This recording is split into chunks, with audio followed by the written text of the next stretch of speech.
This was South Africa's President Cyril Ramaphosa after the International Court of Justice ruled in favour of imposing emergency measures against Israel over its military operations in Gaza. Pretoria has called the ICJ's ruling a decisive victory for the international rule of law. But for South Africa, it may also be a win for its diplomatic standing. Israel must. The court ordered Israel to prevent acts of genocide against Palestinians and do more to help civilians. It has not yet ruled on the core of the case brought by South Africa, whether genocide has occurred in Gaza. The ICJ has no way to enforce its decisions, but the case is nevertheless embarrassing for Israel and its allies in Brussels, London and Washington, D.C. South Africa's case, therefore, may have ruffled feathers amongst vital Western trading partners.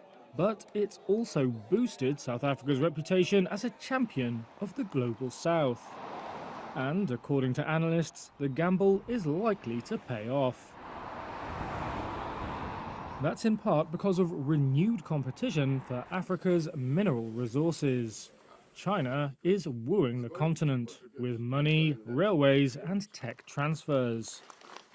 Steve Friedman of South Africa's Centre for the Study of Democracy said, if you start punishing South Africa, then you're going to have to punish a lot of other African countries for supporting the Palestinians.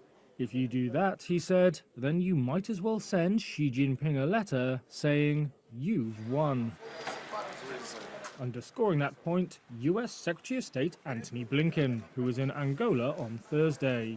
Whether or not we have a disagreement, he said, of the ICJ case, one particular matter doesn't take away from the important work that we're doing together in so many other areas.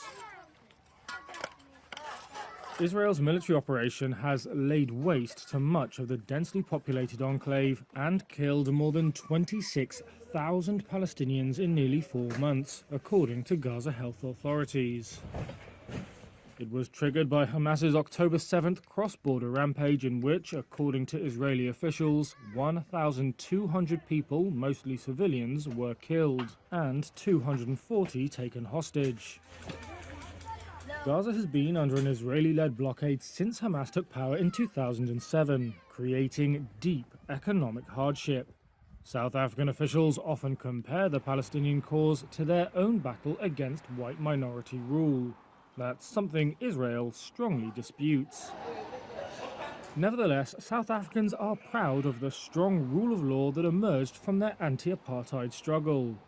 Chris Van Dome, a senior Southern Africa researcher at Chatham House, said that seeing their judges on the bench of the ICJ wearing South African scarves is like watching the Springboks win the World Cup. It could take years for those judges to hear the full genocide case. But in the meantime, South Africa's projection of itself as a country not afraid to challenge the world order appears to have been boosted both at home and abroad.